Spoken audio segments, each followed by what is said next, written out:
Hello viewers, আসসালামু আলাইকুম।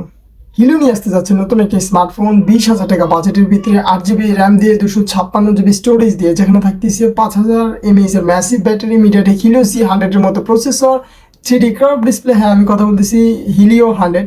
তো শুরু করা যাক আজকের ভিডিও। তাহলে প্রথমে আমরা যদি ফোনের ডিসপ্লে দিকে তাকাই, 6.67 ইঞ্চের ফুল এইচডি প্লাস রেজলিউশনের অ্যামোলেড ডিসপ্লে ইউজ করছে, যার চিন বেজেল একদমই চিকন। আর এখানে 120 হার্টজের হায়ার রিফ্রেশ রেট দেওয়া হচ্ছে, 1008 pick brightness, in display fingerprint support করে। সো ওভারঅল বলতে গেলে এই ফোনটা অ্যামোলেড ডিসপ্লে হতে ডিসপ্লেটা দেখতে আসলেই ভালো লাগতেছে। যে কোনো কন্টেন্ট ওয়াচিংয়ের ক্ষেত্রে আপনারা ভালো পারফরমেন্স পাবেন, বুঝতে পারতেছেন।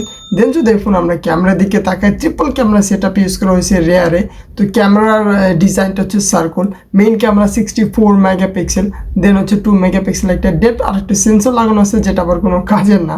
দেন সেলফি ক্যামেরা হিসেবে দেওয়া আছে 32 মেগাপিক্সেল সেলফি ক্যামেরা। মানে ক্যামেরার দিক থেকে এই ফোনটাকে আপনি রাখতেই পারেন। 20,000 টাকা বাজেটের ভিতরে ভালো একটা অফার করতেছে।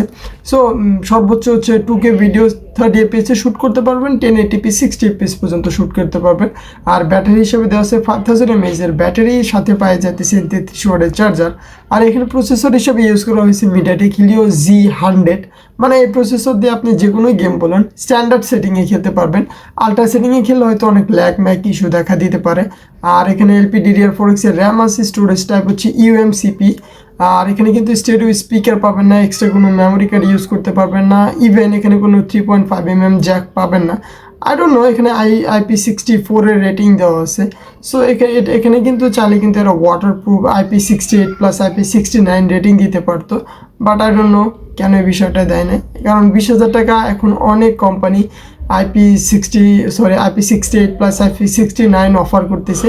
বাট এখানে স্টেরিও স্পিকারটাও দেওয়া উচিত ছিল, কারণ আমরা 13-14 হাজার টাকা ফোনে এখন আমরা স্টেরিও স্পিকার পেয়ে যাই। সো ওভারঅল বলতে গেলে 20,000 টাকা বাজেটের ভিতরে এটা অ্যাভারেজ কোয়ালিটি বলতে পারেন। একদম যে স্টিম লেভেলের ভালো একটা ফোন লাইক এরকম কোনো বিষয় না। যদি আমাদের দেশীয় ফোন